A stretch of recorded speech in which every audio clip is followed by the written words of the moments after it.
расскажу на простом доступном языке за инструменты определенные, которые в жизни у каждого человека работают как, наверное, так скажем, автомат Калашникова, если он их принимает, умеет применять в своей жизни.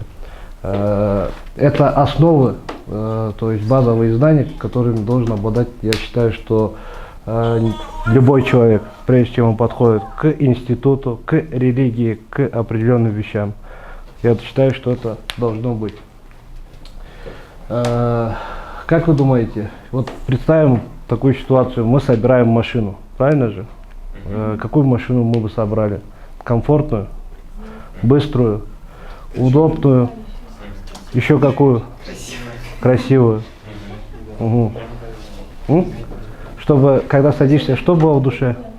Приятно, комфортно, кайф, хорошо. А какие чувства? Уверенность. Радость. Уверенность. Эйфория? Ну, как вы знаете, можно я? Да. Наверное, не принято, но можно свое словечко, да, вот. У меня еще давно была автомойка, я один мужчина, он продал несколько своих машин, там туда-сюда, накопил на X6, и каждый день приезжал мыть машину.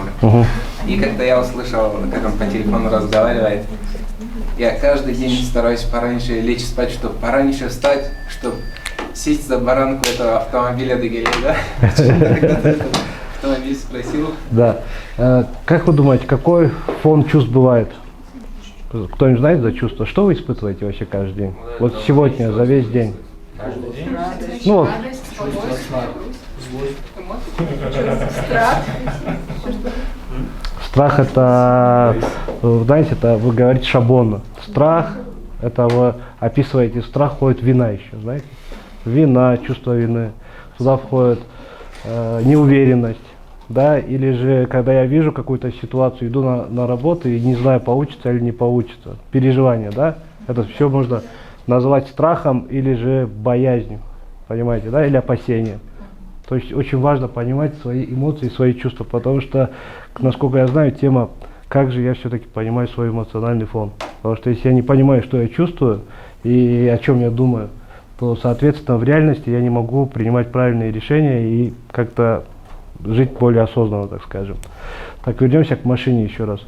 Комфортно, безопасно. Что она еще должна давать вам? Уверенность. Адреналин. А? Что вы знаете? Как? Встреча двухклассника, ты окно спускаешь, вот так сканер делаешь снизу вверх, вот так, с таким взглядом. Смотрите, наше здоровье состоит из 4 основ. То есть Всемирная организация здравоохранения признала здоровье. Что такое? Что такое здоровье, ребята? Это здоровый дух. Хорошее самочувствие. Что туда входит вот, в аспект здоровья? Физическое состояние человека. Физическое, умственное, эмоциональное, душевное. То есть это био, психо и социум духовно. То есть вот вы сейчас сидите на стуле, где есть 4 ножки. Если одной ножки не будет, что будет происходить с вами? Баланс теряется. Теряется баланс. А если 2 ножек нету? Чуть-чуть неудобно, да, уже сидеть получается? Поэтому давайте сначала вернемся к био. Био это когда физически человек себя ощущает красивым, да, то есть ему нравится то, как он выглядит, да. А социально, то есть что такое социальное здоровье? Это самый важнейший аспект у каждого человека. Как вы думаете? Есть какие-нибудь мысли? Можно повторить вопрос? Что такое социальное здоровье для вас? Общение, общество, в котором ты находишься. Признание, людей. общение. Это социальное взаимодействие. Отсутствие комплекса. Отсутствие комплекса.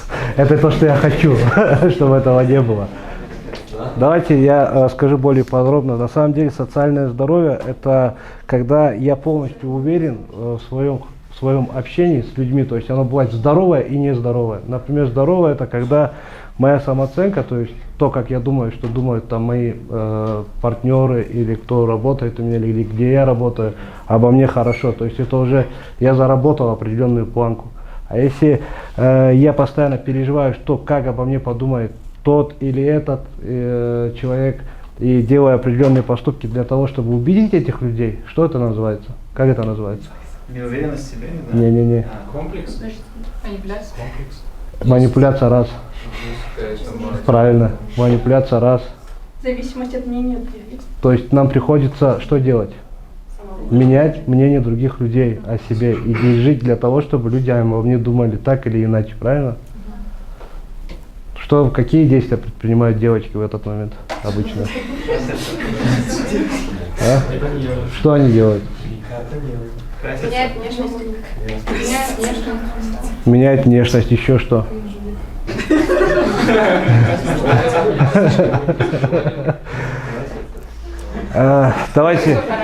Давайте вопросы пока оставим. Я вам больше подробнее информации расскажу, чтобы вы меня поняли потом. Вам понятно по поводу здоровья, из чего мы состоим? Я больше расскажу вам другого. Наша жизнь вообще состоит из 5 основных вещей. Это ситуация, мысли, чувства, действия, итог, результат. Понимаете, да? Вот как вы думаете, что идет первым, мысли или чувства? Чувства. Кто сказал чувства? Поднимите руки. Еще кто? Еще кто? А кто сказал мысли? Все правильно, мысли. Смотрите, почему? Вы видели когда-нибудь, что вот вы приходите в мечеть там или куда-то, вам дают воду, чтобы вы ее пили? Правильно же? Она начитанная, так скажем. И вы ее пьете. Наш организм 80% состоит из воды. То есть то, что мы думаем, это и есть то, что мы есть на самом деле. Наше мышление формулируется с 7 лет до 12 и до 25. Понимаете, да? Ну, я примерный возраст говорю. До 7 лет мы общаемся с нашими родными, то есть матерью, отцом через чувства. То есть в этот момент ребенок должен получать максимальное любви, заботы, радости. То есть первое, что мы, когда появляемся на свет, мы знакомимся с мамой, правильно? Она нас кормит, она нас заботится, мы беспомощны. На каком уровне мы это созидаем? На уровне чувств же? Когда мы говорим, учимся говорить это слово «мама», ну, из чего она исходит первое? У ребенка чувств. Первичное, тогда оно идет из чувств.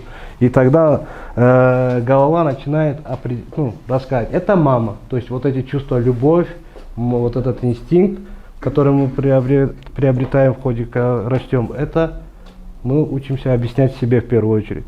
Второе, что с нами происходит, когда мы начинаем общаться с другими детьми?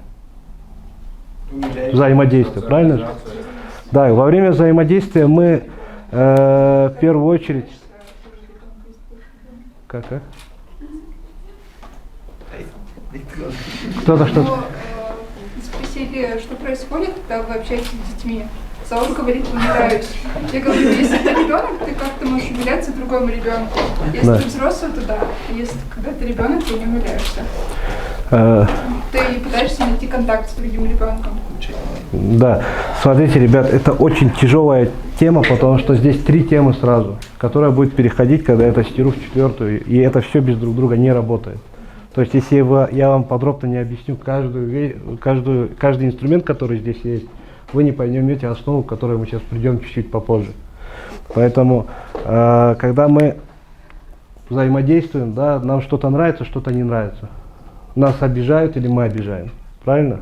В детстве. Тот сказал это, а это сказал про тебя то-то, а тот сказал... Вот эта вся история началась, да, с детства. То есть формулируется что? Конкуренция. Конкуренция. Кто не думает о деньгах? Кто не думает о своей физической безопасности? Кто не думает о своих личных взаимоотношениях? Ну, чуть-чуть это понимают на сегодняшний день люди болезненно. К этому сейчас в самом конце мы как раз и вернемся. Ситуация, да? Ну, давайте любую ситуацию. У вас сегодняшняя, что происходило? Более яркое у кого было? Время доставки перепутали. Зря 1,5 часа ехала в одно место. Опоздала? Нет, тот курьер перепутал, из-за этого 1,5 часа зря ехала в одно место.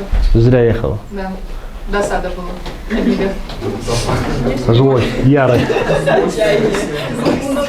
То есть ситуация, перепутал доставку, да? Перепутал доставку, ну, вкратце так сделаем. А мысли какие у тебя были? Честно только. Злость на человека, который доставку оформлял. Злость? Да. Мысли.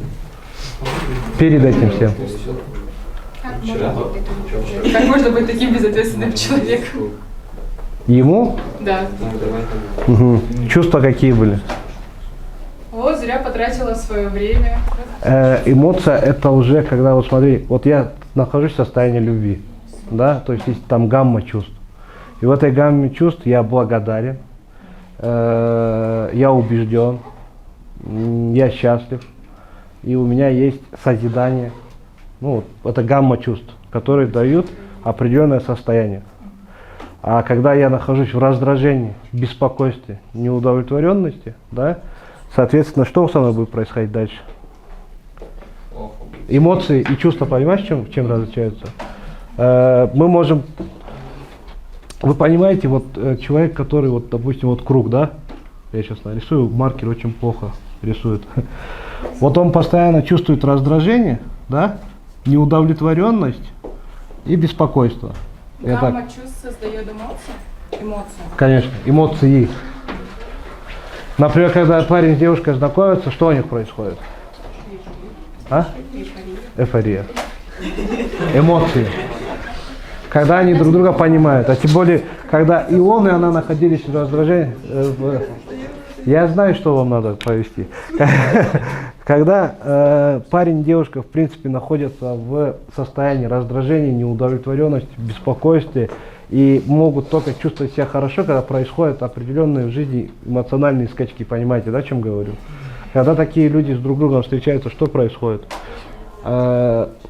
Девушка, вот это тот самый, парень, она та самая. Я полностью женюсь, я ухожу замуж. Ну, грубо говоря, да, так скажем.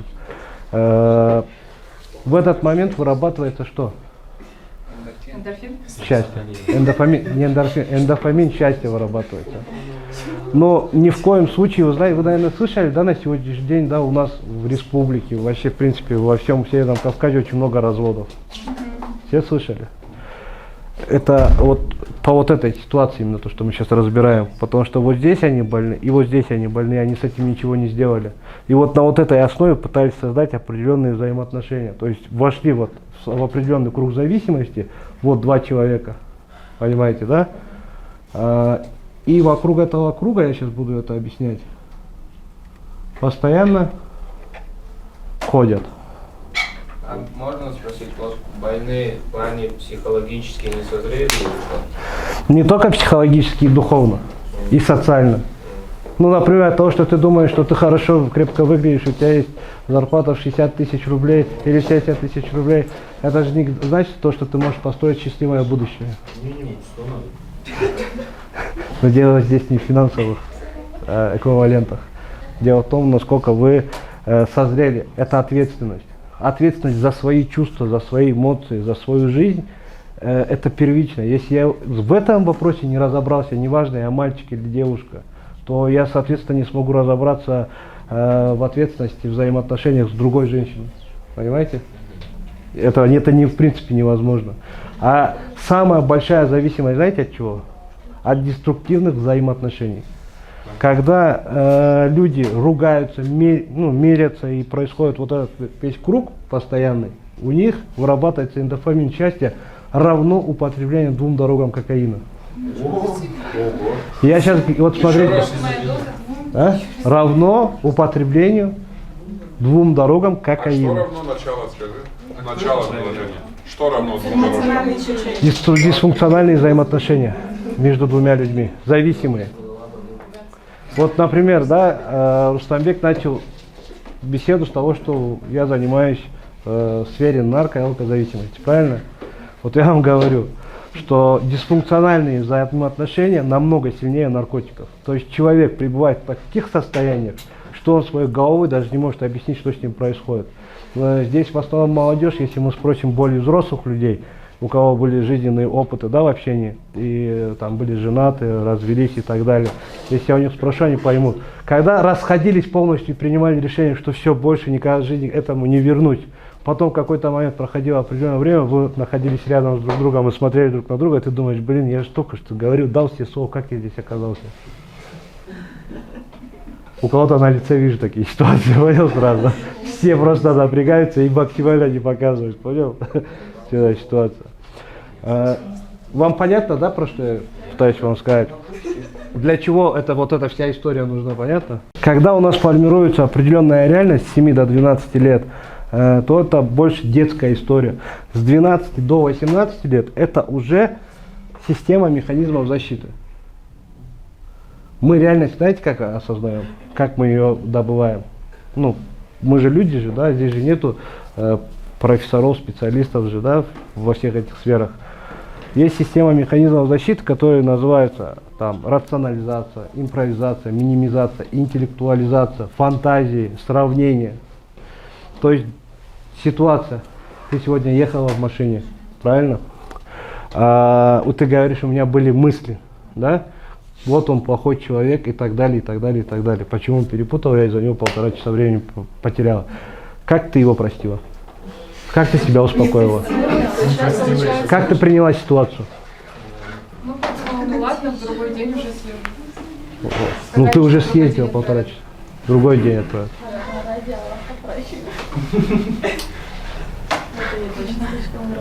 Как ты отпустила? Ну, во-первых, уже ничего не изменить. Потратила и потратила. Ага. Как бы смирилась. Смирилась. Да, приняла, потом подумала. Ты так решила, приняла. Ага. 5 стадий гнева: отрицание, гнев, вот это вот походу. Да. У меня обычно так, что я могу принять решение, я головой, мозгом типа принимаю, но пару дней, чтобы я отошла эмоционально, оно все-таки нужно, типа эмоции, они никуда не деваются. Но решение можно принять, исследовать ему, но чувство эмоций, они все равно остаются. Решения принимают люди на убеждении. Правильно? Несмотря на каком убеждении ты это решение принимал. Если ты убеждение принимаешь на исходя из чего? Это самое страшное. Это самое страшное. Вы знаете, что вот, например, вот здесь сидящие, кто должен быть хорошей дочкой? Должны быть хорошей дочкой, хорошим другом, товарищем, хорошим работникам. Ну, вот это все хорошее же должны же мы быть.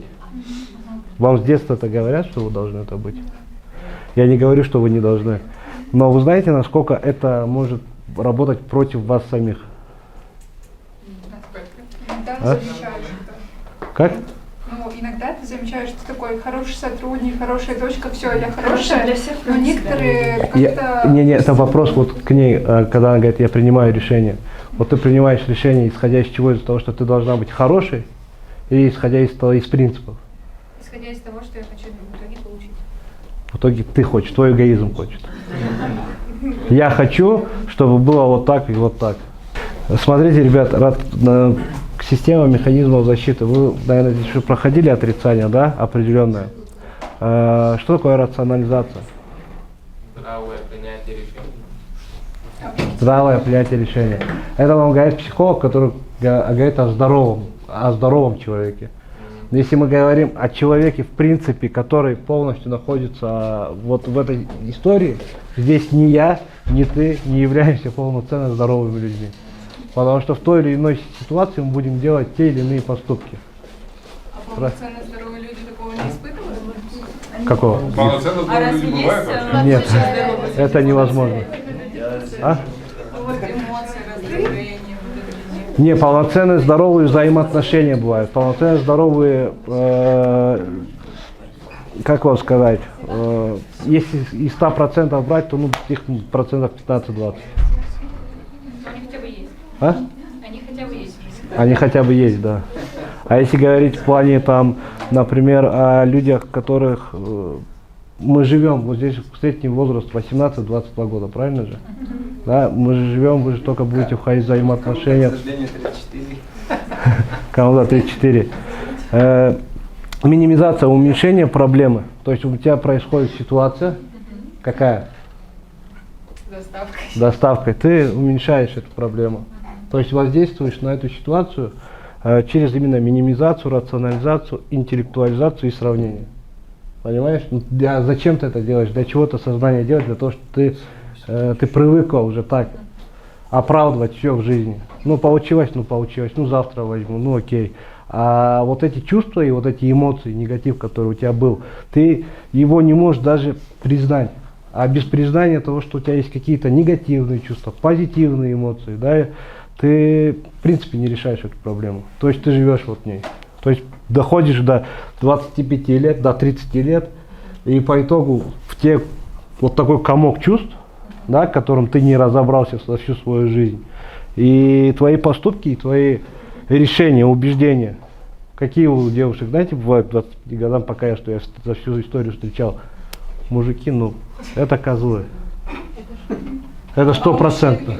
Во-первых, надо взять интернет, открыть чувства, чувственник. Там есть любовь, там есть раздражение, там есть злость, страх. И посмотреть, какие там чувства. Вот знаете, как у нас делают ребята в реабилитации, грубо говоря? Они пишут 20 ситуаций в день, вот они вот проснулись, там позавтракали, погуляли, у них есть свой дневник, они пишут 20 ситуаций в день. Ситуация, встал там, на ГР, там, групповой 3 сидел, думал там, что же там делает мама там, или сын, или еще кто-то, чувства, какие у него? Беспокойство, переживания, раздражение, страх, ну и так далее. Если взять зависимого человека и человека, который зависим от взаимоотношений определенных, и вот их, вот кто наркотики употреблял, грубо говоря, и человека, который в взаимоотношениях дисфункциональных находится, и поместить в закрытое помещение. С ними обоим будет происходить то же самое, на одинаковом уровне. Я вам клянусь. Можем проверить. Есть кто? Что проверить? А? Вот берем зависимого человека, который употребляет наркотики, и берем человека, который находится в дисфункциональных взаимоотношениях. Вот мы их помещаем в закрытое учреждение, они будут чувствовать одинаковую историю. Абсолютно идентично. Но они сразу соскучатся по маме. Они сразу соскучатся по... Все, я полностью его забыл или забыла, все, я не буду больше к нему или к ней подходить, я буду заниматься своей жизнью. Это глубочайший самообман. Вот я тебе клянусь, мы потом проверим, мы сразу их выпустим, вот с этими убеждениями, они сразу же пойдут с друг другом общаться. Вот 1000000%. Эмоционально нестабильная ситуация, что происходит у вас? Какие мысли? Ну, эмоционально, ну, плохая ситуация. Вот произошло что-то, ну, неприятное для вас, грубо говоря. А? Почему так произошло? Ну, с вами. Как я до этого докатился? Да, это кто говорит? Хорошая? Стресс, апатия. О, апатия. Не. Переживания. Чувство вины. Переживания дают его. Не, я не про переживания. Какие личности у нас есть внутри? Хорошая дочь. Да мне я должна там была сделать это. Да ты не сделала то, ты сделала это. Что ты становишься плохим. Происходит хаос, короче, в голове. А? Одна ролевая модель, Хаос. другой сопротивляется. Да. То есть именно то, что ты есть. Это убеждение, понимаешь, то, что ты говорила? Это про убеждение, которое есть, который каким ты должен быть. И в этот момент что происходит? Этот хаос начинается в голове, мыслей очень много, потом какой-то вакуум. Было такое? Вакуум, и ты не понимаешь, что ты думаешь. А вы где в этой ситуации? Вы находитесь именно, вы не, ну, грубо говоря, человек не живет. Понимаете? Человек, который не созидает, не понимает этих вещей, он не может в априори принимать правильные решения. Он будет принимать решения от них, он будет потом переживать, что он их принял, будут последствия, и вот так только будет меняться человек. Вот, например, у человека появляется в такой ситуации какая-то эмоция, он понимает, что плохая эмоция, он гнев, например, он его подавляет, и как он потом справляется с этим, он впадает в апатию. Как справляться с такими эмоциями? Впадает в гнев. Да. В любой ситуации, знаете, вот если бы мы пользовались функцией стоп, знаешь, такой инструмент есть, стоп. Вот что начинает происходить, там, ты злишься, гнев, и что-то происходит в жизни. Как я делаю, как я сам делаю, я лучше скажу. Я всегда говорю стоп. Стоп, сажусь, думаю, понимаю, что я злюсь очень сильно, понимаю, почему я злюсь, да. Свои чувства я могу идентифицировать, то есть И разбираюсь уже с этим. И только после этого принимаю какие-то решения. Ну, делаю, или звоню человеку, или еще что-то. У меня вот есть друг близкий, да, когда мы друг друга не понимаем, вот, давай, брат, чуть позже созвонимся. Положили трубку. А сколько ситуаций, я не знаю, вот здесь, ну, ребята же есть молодые, вы, наверное, слышали, тот пошел, того там порезал, тот пошел, того убил, тот пошел там, из-за чего? Просто из-за... Нет, просто из-за амбиций. Человек, который умирает так, это очень плохо.